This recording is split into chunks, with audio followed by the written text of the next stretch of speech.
going on, everybody, and welcome to my channel. My name is Tywin Kellendyke, if we haven't yet met, and I'm on a global mission to help everyday people just like yourself live a healthier life and achieve ultimate results. I'm excited to bring you guys this interview with Christine, who's a really good friend and client of mine who's also over 140 pounds. But without further ado, let's jump right into an interview. All right, let's get this thing started. Christine, welcome. Super excited to have you. Obviously, you've gotten some amazing results, so we're going to jump right in everything. But before we get started, why don't you tell everybody real quickly a little bit about yourself and who you are? My name is Christine Sinclair. I'm an international gospel recording artist. I've literally been blessed to travel the world for the last 30 years with a successful singing career. I've also lost 140 pounds. Ooh, huge. So we're going to save that good stuff for later. What I like to do is jump in and just really get to know who someone is and where they come from. So what kind of child were you growing up? I had a great imagination. I was very creative. I've been singing on stage since the age of 3. So I've been practicing, not at that age, like an hour a day, but as I progressed through childhood, about 2 hours a day to 3 hours a day to adulthood, about 4 to 5 hours a day. Have my degree in vocal performance. And yeah. All right. So awesome. So at what age did you first start experiencing or noticed, weight was an issue for you? I first started noticing weight was an issue when I was 8 years old, and we had a health fair at school. And the physical ed teacher spoke to my parents in front of me as if I wasn't even there and told them that I was so obese that my heart had no chance of surviving until I was a teenager, and they needed to take action right away.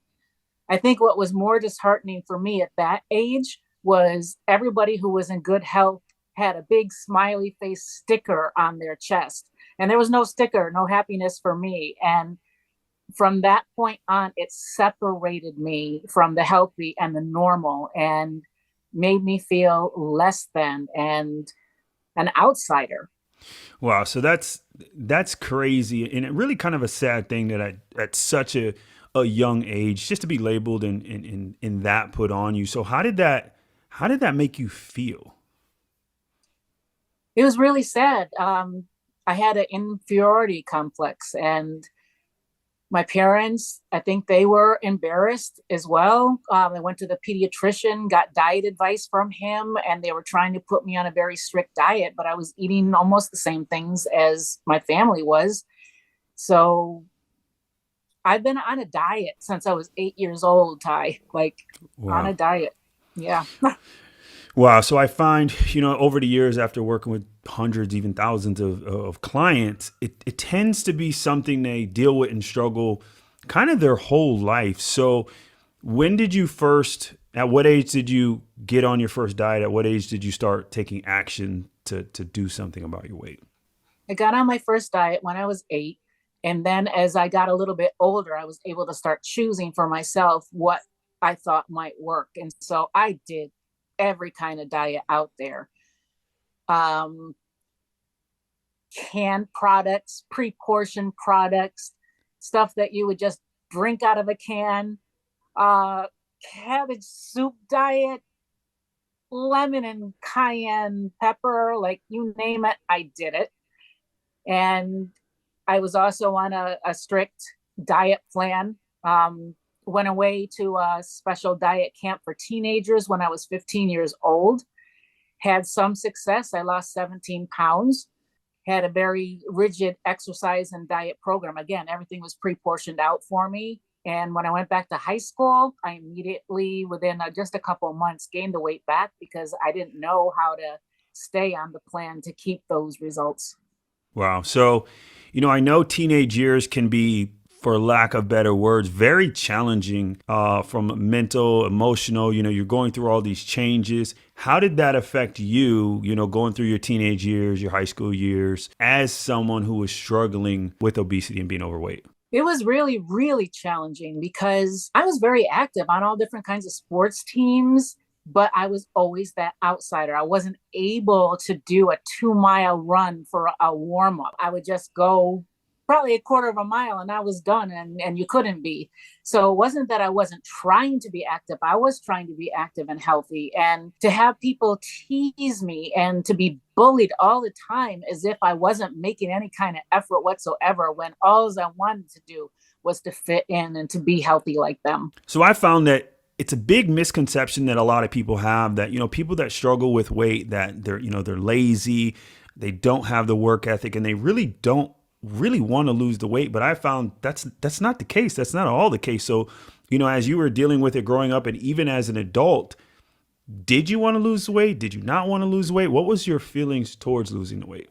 I just felt helpless because I just was on one program after the other and losing, 20 to 30 pounds and feeling I was making some kind of headway, only to just really gain it right back within a couple of months. So no consistent results. My size was humongous. So at 12 years old, I was shopping in the adult section. So my clothes weren't even the regular kids' clothes. I couldn't fit into them. So again, that's just placing me outside of the norm on every single aspect. So, being in a professional setting, a professional gospel singer, traveling around the world on big stages all over, did your weight affect your confidence? How did that play into not only your professional career, but your personal life? How did that kind of go? It did. It certainly did play a big part in everything, in my confidence level, being on stage.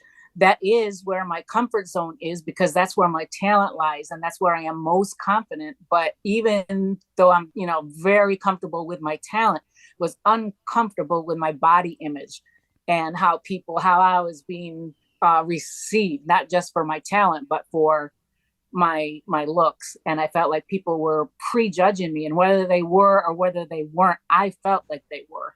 So that made a huge difference in my confidence level as performing. Got it. So now, as you dealt with it as a child growing up, you dealt with it as an adult. What was that moment, if you can remember? Because I found typically people have this moment where things change and they have this shift and they're like, okay, enough is enough. Do you remember a specific time or a specific moment that you made that switch? I always wanted to make that switch because I've heard this a lot, that there is that moment. So like almost every Monday was, I want to have that moment where this is the last time I ever have a day one, right? And it never happened like that until I had a really bad sickness before the pandemic, and it landed me in the hospital, and I was no longer able to have the same lung capacity, the breathing capacity that I had. I wasn't able to be working out. I was gaining weight. I felt really, really unhealthy, unhappy. And I felt like after I got through that, after 4 months of being on breathing machines and steroids, medications, that I had a second chance at life, because I really didn't know whether I was going to make it or not. And that really was my aha moment right there, was that I was given a second chance. And I knew that I had met you and Tywin Kalendek. And you had introduced me to a program that was really amazing. And I loved the program. But I was doing it half-heartedly until I had my aha moment. And I felt like I had a good coach and I had a good product that I could get great results on if I put my all into it. So I decided that I was going to make the second part of my life the best part of my life and make the change. You can only be the person to make the change, and that's for yourself. So I made that decision and I took it day by day. So I didn't look at a huge long picture, but I said this was it for me. So my consistency level, just making those choices, staying on track, being consistent day after day was the major game changer for me. I think you said something there that is real pivotal and key, and I want to spend a second on it, because I think a lot of times people, they project themselves too far in the future. I'm a true believer of knowing where you need to go and being clear and having that vision, but at the same time, you got to remain in the now. You got to take it one step at a time. So what was the difference and what does that look like day by day? Because I know a lot of times This is kind of how the cycle looks: up, down, up, down. Some days you have great days, some days you have phenomenal days, and some days are just days. As a matter of fact, most days are just days. And I think that's why it's so important to stay in the moment, in the now, one step at a time. So, what did that look like for you? You know, I'm sure there's people listening to this and they're like, yeah, I want to do that, but what does that actually look like? What that actually looks like is making a decision to be the best person that you can be every single day. That doesn't mean being a perfect person. That means doing your best every single day. Luckily for me, the plan that I was on was super easy to follow. Now, that doesn't mean that losing weight is easy. It means the plan was easy to follow, but I had to put the work in. I had to put that effort in. And I found that working out online with you was amazing. So I got my workout in every single day and working the plan, drinking my water. That's a huge thing. All these things that we all know can better ourselves, but we need to make a commitment to be consistent, because in the consistency is the success. Nice. So I found, over the years that a lot of people deal with, emotional eating. That's a real thing. Like, people really struggle with that, and that holds a lot of people up. Is that something that you dealt with? Of course, emotional eating is definitely triggered by stress, by sadness. Anything can set you off into an emotional eating phase. And I'm not a huge fast food person. Every now and then I would pull through. So most of the stuff I was overeating on was healthy foods. So not necessarily are healthy foods healthy if you overdo it with anything. So you need to be looking at your portion sizes. So that emotional eating cut down for me significantly when I reined myself in and said, we're not doing that. Got it.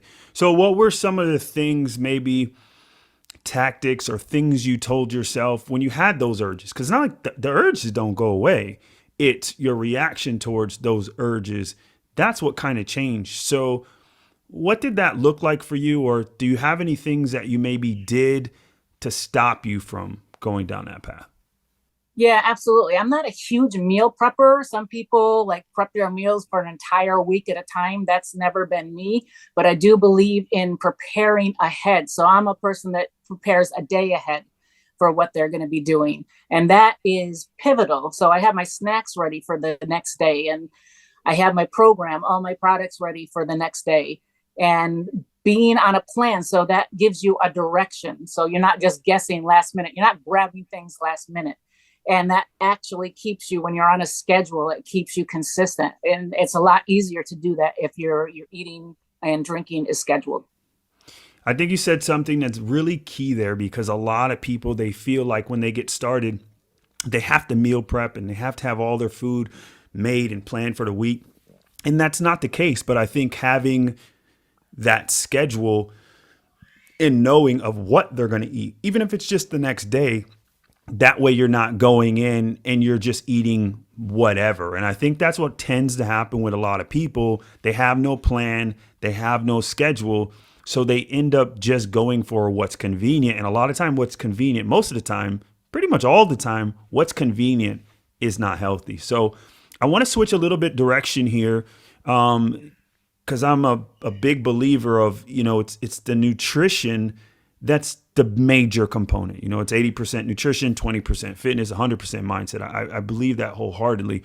But I do believe in the importance of getting your body moving.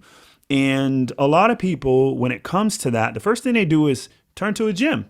And some people think that's the only option. So what are your experiences with gyms, and how did the exercise part of things go?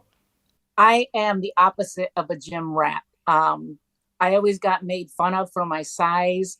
Working out with men in high school, they're all football players, and I just felt so they're people that bullied me, the football players. So I didn't want to be in an atmosphere where I felt insecure and so self-conscious.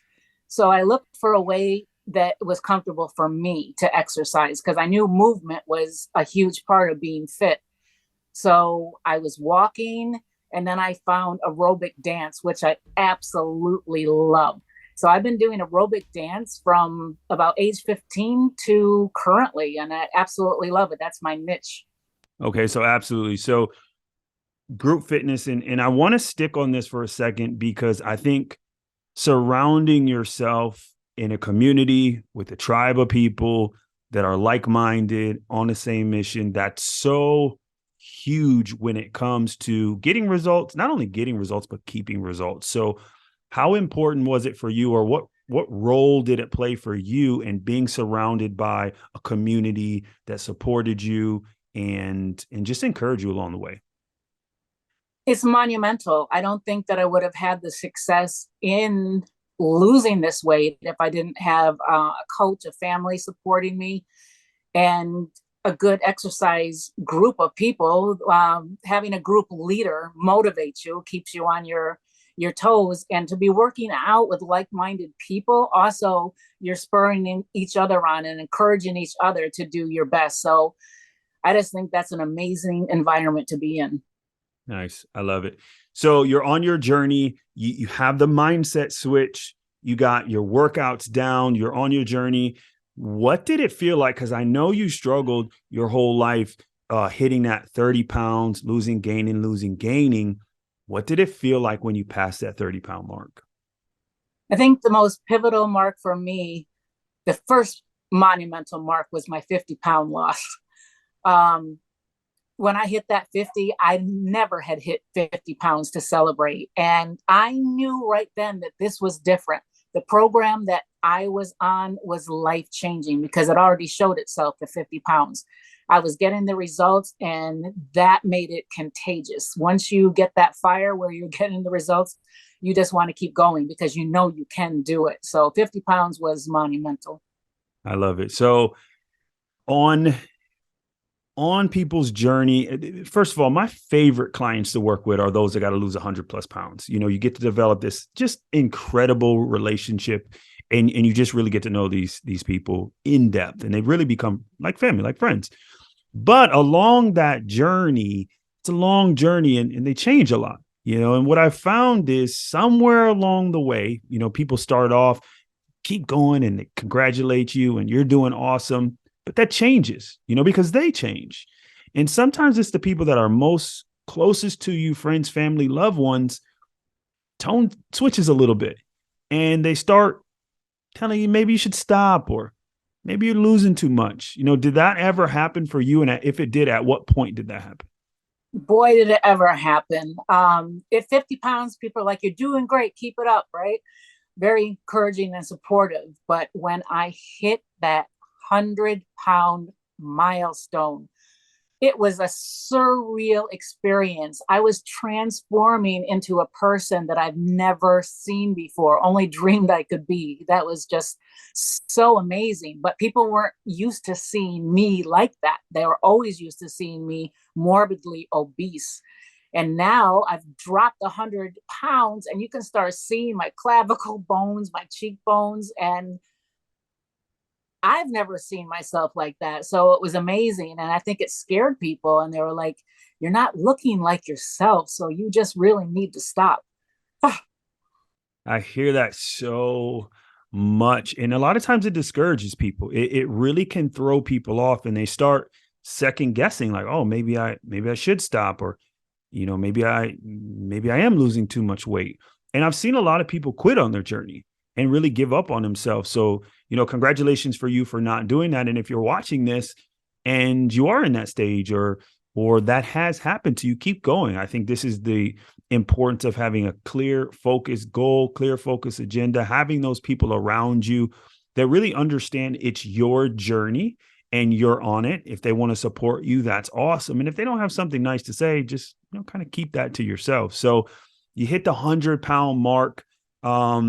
You know, you're getting positive feedback, negative feedback, all of these different emotions twirling for your head. What kept you going? Because I also see a lot of people, they hit that 100-pound mark and they're, you know, I have arrived. I'm here. What kept you going when you reached that mark? Well, besides the support of my family, especially my son, who was a super huge encourager and a supporter of me losing weight and being healthy, his main goal was to get his mom as healthy as possible. So that was an amazing support. My daughter as well. Um, but the thing that I was really paying attention to was my physician. And my physician was telling me, you dropped 100 pounds. That's amazing. You need to keep going because your BMI is still obese. So to be heart healthy and the healthiest to avoid stroke, diabetes, and a heart attack, you need to bring that BMI down even lower. So my goal was not just to feel better, to look better in my clothes, but to reach a healthy BMI. So I kept going, and at 140 pounds down, I am now at a healthy BMI, and for me, that is just phenomenal. I think that's such an incredible mindset because a lot of times when people first start on their journey to lose weight, it's they kind of hold themselves to what I call vanity matrix, you know. And there's nothing wrong with, you know, looking great and feeling great. That's definitely a part of the process. But I think it's so much more than that. As a matter of fact, I know it's so much more than that when you start incorporating your health, thinking about it from a health standpoint. And that's really when it becomes a lifestyle change. It's not a fad. It's not a diet. It's not something you're just doing. It really does really become part of your DNA. And this, it makes it stick. Okay, this is something I'm going to do forever. You're never going to arrive because even when you get to your goal, then things just change. Now you got to learn how to maintain and all that good stuff that comes with that. So you're on your journey, you're moving forward. What does 2023 look like for you? You're down 140 plus pounds, but what's next? 2023, I need to find my maintenance goal. I've never been this far down in my whole entire life. I started off at a size 24. Right now, I'm a size 12. I mean, that's a whole person. I've lost an entire person. So I'd like to see where my end goal would be. Um, I'm going to reach out there and say I'm going to shoot for 155 Nice. and maybe a size 7. I'm guesstimating here. Okay, so let's break this down for a second because I really want the audience to really grasp what's possible. You know, sometimes we hear other people's story and it's like, oh, that's good for you, but you can't really relate. Like if I was to just meet you now, I would never would have even known you were that size. So going to a down to a size 7, right? 7, right? So a size 7. Where did we start? Just to kind of put things in perspective. So what was the size when we first started and to size 7? Where did you start? I started at a size 24. I'm now a size 12. Wow. I'd like to lose another 20, 25 pounds and see about a size 7. Wow. So that's incredible, but I know there's going to be people that watch this and saying, "Yeah, that's great and I'm excited for you, but you don't understand. I have this going on and I have that going on," and they're going to come up with excuses or reasons why. Was your journey a perfect journey? Was everything in alignment in your life to make all of this happen? Not one single day of my life was everything in alignment to make this happen. I travel almost every single week of my life. That means around the world. So I'm living on airplanes, living in hotels. So the whole thing when people say, but I have a vacation coming up, my life was not a vacation, but a traveling work. So I was always in restaurants. So that was always challenging to make those kind of decisions and travel with my snacks and my products to make sure that I was always on track. And I was a lacrosse mom. My son was on the lacrosse team, and my daughter was on the track team. And so we always had events that for school events to be going to, music and sports and all these kind of things. In addition to that, being a wife and taking care of my mom, there was always something 24/7 that was happening with me. And I just had to incorporate all that into my schedule to make it work for me. Nice. So I think you've delivered, and your story is so powerful. It is so, so powerful what you've been able to do in just honestly such a short period of time. So if we take your life, put it in perspective, you struggle with weight your whole entire life, and you make that commitment in a very short time frame compared to how long you've been on this earth, you make a huge drastic change in your life. And I think for a lot of times, especially when you're someone maybe that's viewing this and they're at the starting line and they're thinking like, man, should I do this? Should I not do this? I've tried so many different things. Maybe they're frustrated. Maybe they have all of these emotions. What would you say to that person who's watching this and kind of on the fence? They're right at the starting line and they're debating, should I do this? Shouldn't I do this? Can I do this? What would you say to that listener? I would say absolutely do this program. I have been on every program out there, and this program is so simple. I hate measuring, I hate counting calories. I am not into looking at micros and macros or whatever O's they are. Like, that's just not me. I need a simple plan that is very easy to follow. If it's too complex, I know that I'm not going to stick to it. This is something that's very stick toable. So I love this plan for that. And the products are amazing. I feel amazing, so full of energy. This has literally changed my life. I highly encourage you to give yourself a shot at changing yours. I think that's so, you said so much there, and I want to really take a second and really unpack that. I think it's important to find something that works for you, whatever that is. Whatever it is, something that works for you, something that fits your current schedule, something that's in alignment with your goals, something that's going to provide the support that you're going to need. It's going to give you the coaching that you need, something that can really stick. There's a lot of things out there. There's a lot of fads. There's a lot of stuff you can do to lose weight. Some of it works and it works great. Then you have some stuff that it really doesn't work. Then you have some stuff that's temporary. So I would encourage you really, for a viewer watching this, find something that's going to work. Number one, that's going to stick so that you can do for the long haul. And then number three, that works for your schedule.